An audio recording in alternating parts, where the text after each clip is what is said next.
Saya Gus, izin bertanya. Sebentar lagi kan bulan Ramadan. Eh, saya ini ada kegalauan gitu terkait dengan ritual puasa di bulan Ramadan.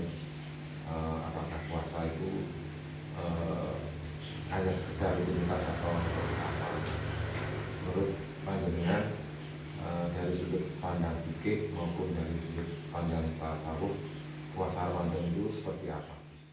Oh, ya. Bismillahirrahmanirrahim. Jadi gini ya, terkait dengan apakah puasa itu hanya sekedar rutinitas, jelas sebenarnya tidak. Kenapa? Karena di Al-Quran sendiri dijelaskan, A'udzubillahi minasyaitonirrajim. Bismillahirrahmanirrahim. Ya ayyuhalladzina amanu kutiba alaikumusyamu kama kutiba alal ladzina min qablikum la'allakum tattaqun.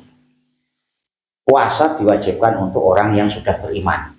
Otomatis orang yang beriman itu kan orang yang sudah bisa secara istiqomah kita menjaga agar dia tetap bisa beribadah.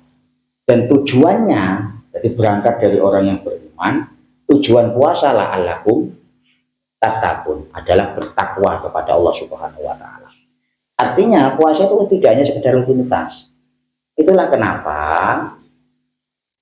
Abdul Qadir Al-Jailani radhiyallahu anhu, bagaimana pendapat Imam Ghazali, membagi puasa tidak hanya puasa secara syariat atau secara fikih, tapi menyebut shaumul awam dan shaumul khas. Puasanya orang awam, puasanya orang khusus. Oke lah kalau kita misalnya orang awam, Islam baru kenal, ibadah baru saja, terus puasa juga mungkin baru melaksanakan beberapa kali. Kalau hanya sekedar rutinitas oke, tapi kan harus kita tingkatkan.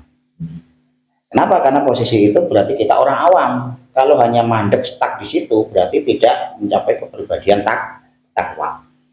Maka puasa ada dua. Puasa awam itu apa? Puasa awam ya hanya sekedar al-imsak anil muftirat min tulu isya min tulu il fajri ila ghurubis syams. Artinya apa? Mencegah imsak anil muftirat dari perkara yang membatalkan puasa. Dari terbitnya fajar sampai tenggelamnya matahari biniatin, dengan niat khosoh yang khusus, yaitu niat puasa. Nah, menurut fikih muftirat di sini perkara yang membatalkan puasa ada dua secara tidak langsung. Menurut fikih, yaitu apa? Sesuatu yang masuk lewat lubang, sesuatu yang masuk lewat lubang, dan sesuatu yang keluar, tapi keluar itu memunculkan istimta, memunculkan sesuatu yang dibuat enak, itu yang membatalkan muftirat. Contoh misalnya sesuatu yang masuk dari lubang, panjenengan berenang, kemudian air masuk melalui telinga, melalui hidung, melalui mulut, al-jauf namanya. Itu pasti membatalkan puasa, baik disengaja ataupun tidak. Terus misalnya atau menjaga perut dari sesuatu yang masuk, dengan menahan lapar dan haus, atau menjaga farji supaya tidak mengeluarkan sesuatu yang enak, artinya berhubungan suami istri atau onani misalnya, mengeluarkan dengan sendiri, itu kan nggak boleh. Itu muftirat menurut fikih.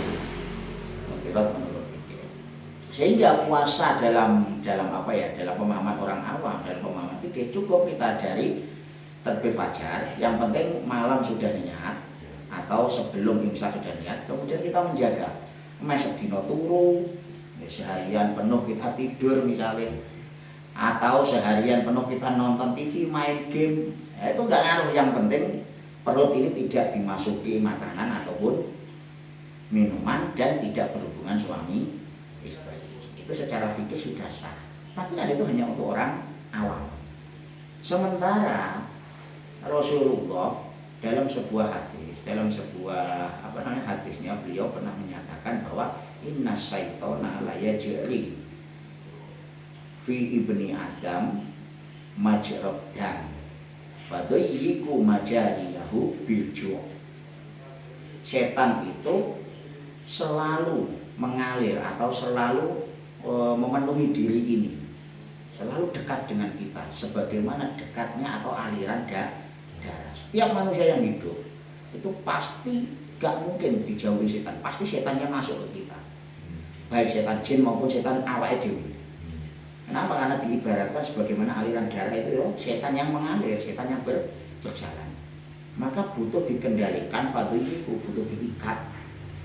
Dengan apa? Dengan lapar.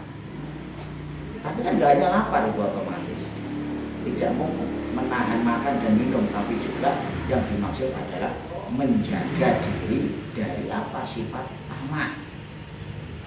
Gila, sifat tamak, sifat rakus, sifat serakah dan lain sebagainya. Maka secara tasawuf puasa tidak cukup hanya seperti itu, tapi bagaimana kemudian kita menjaga batnun kita. Batnun kan perut, ya kan? Menjaga batnun kita supaya apa? Supaya bisa menyentuh ke batin kita. Loh, ini loh uniknya, batnun, batok, nun, ketemunya jadi batin, sama. Menjaga perut ini dari hal-hal yang bahkan diperbolehkan dalam Islam supaya apa? Bisa menjaga batin.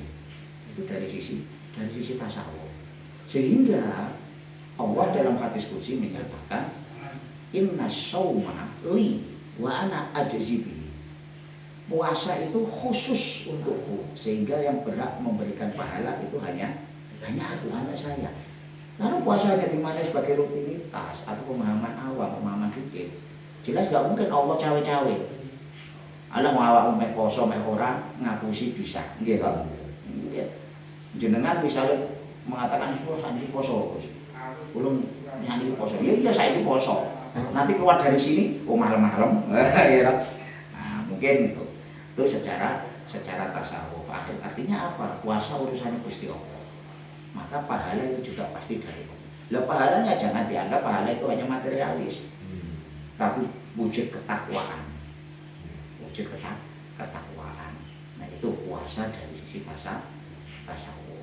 Maka terakhir, ketika Allah mewajibkan kita untuk puasa, di situ redaksinya siang, kutiba alaikumus siang.